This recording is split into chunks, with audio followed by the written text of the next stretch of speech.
Hello dear subscribers, today I will tell you how you can easily fix your error with your iMessage, so if iMessage not activating on your iPhone. So first thing, just go to the settings. In the settings, if you're using mobile data, just open mobile data, just turn it off and turn on again. And if you're using Wi-Fi, just open Wi-Fi, just turn it off and turn on again, so just reconnect to your Wi-Fi network.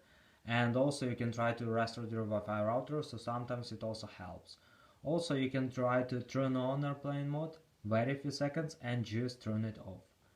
And if you still have this issue, so just go to messages, just open it, just try to turn off, wait a few seconds and just turn it on again.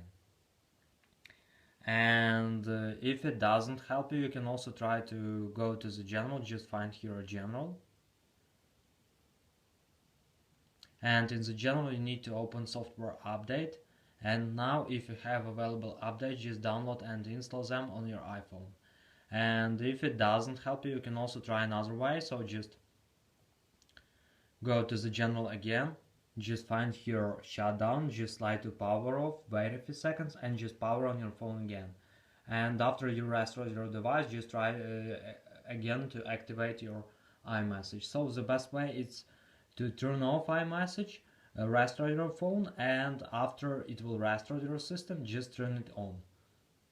And if it doesn't help you, you just need to go to the general again, and in the general just scroll down to reset, just open it, and now just reset network settings. So I hope that one of these methods will work for you. So thanks for watching, have